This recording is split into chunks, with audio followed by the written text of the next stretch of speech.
ఒక రాజ్యంలో ఒక రాజుగారికి ఒక సందేహం వస్తుంది. అయితే అప్పుడు అతను అతని మంత్రిని అడుగుతాడు ఇలా, ఏమయ్యా మంత్రి, ఈ కుక్కలేమో తొందరగా చనిపోతాయి, గొర్రెలేమో ఎక్కువ కాలం బతుకుతాయి, అసలు ఎందుకంటావు? దీనికి గల కారణం ఏంటి, రీజన్ ఏంటి? ఎందుకు గొర్రెలు ఎక్కువ కాలం బతుకుతున్నాయి, ఈ కుక్కలు ఎందుకు తొందరగా చచ్చిపోతున్నాయి అని ఈ సందేహాన్ని మంత్రిని అడుగుతాడు. మంత్రిని అడిగి, నాకు ఎలా అయినా దీనికి రేపటిలోపు సమాధానం తెలుసుకోవాలని ఉంది, నువ్వేం చేస్తావో నాకు తెలియదు, నాకు దీనికి నువ్వు సమాధానం చెప్పాలి అని ఆ మంత్రికి ఆజ్ఞాపిస్తాడు. ఆ మంత్రి కూడా రాజుగారు చెప్పిన మాటకి చిత్తం ప్రభు అని చెప్పి, అసలు ఎందుకు ఇలా జరుగుతుంది, కుక్కలు ఎందుకు తొందరగా చనిపోతున్నాయి, గొర్రెలు ఎందుకు ఎక్కువ కాలం బతుకుతున్నాయి అని ఆలోచించి ఒక పని చేస్తాడు.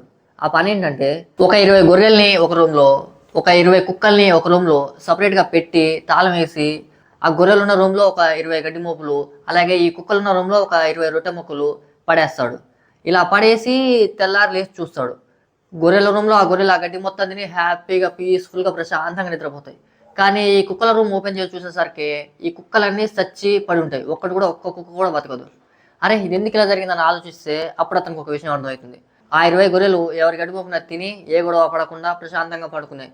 కానీ దీనమ్మ ఈ కుక్కల రూమ్కి వచ్చేసరికి అక్కడ ఉన్న 20 కుక్కలే అయినా వాటికి 20 రొట్టె ముక్కలు ఉన్నా అవి ఎవరి రొట్టె ముక్కని అవి తినకుండా అంతా నాకే కావాలని ఒకదాని మీద ఒకటి ఖర్చుకొని గొడవపడి కొట్టుకొని, తెలుసు కదా కుక్కలు ఎలా ఉంటాయో, అన్నిటికీ సమానంగా అన్నం పెట్టినా కానీ అవి ఏం చేస్తాయంటే మొత్తం నాకే కావాలని పక్కదాన్ని కరవడం కానీ ఇంకో దాన్ని కొట్టడం కానీ ఇలా ఖర్చుకోవడం, ఫైటింగ్ చేయడం ఇలాంటివి చేస్తాయి. సేమ్ అలానే ఈ రూమ్లో కూడా జరిగింది. 20 రొట్టె ముక్కలు ఉన్నప్పటికీ అంతా నాకే కావాలని కుక్కలన్నీ ఒకదాన్ని ఒకటి ఫైటింగ్ చేసుకొని కొట్టుకొని ఖర్చుకొని అన్ని కుక్కలు చచ్చి పడుంటాయి.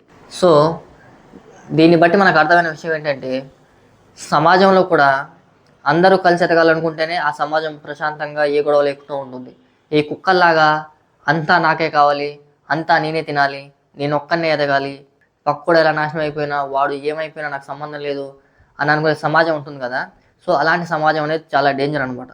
చూసారు కదా, ఎవడుకున్నది ఆడు తింటే, ఎవడు సంపాదించుకున్నది వాడు సంపాదించుకుంటే, పక్కోడు దాని మీద కన్నేయకుండా పక్కోడిని లాక్కోవాలి తీసుకోవాలి అనే బుద్ధి లేకుండా గొర్రెల్లా ఉంటే వాళ్ళ పని వాళ్ళు చేసుకొని అవి ప్రశాంతంగా బతుకుతాయి, ప్రశాంతంగా తింటాయి, పంతాయి.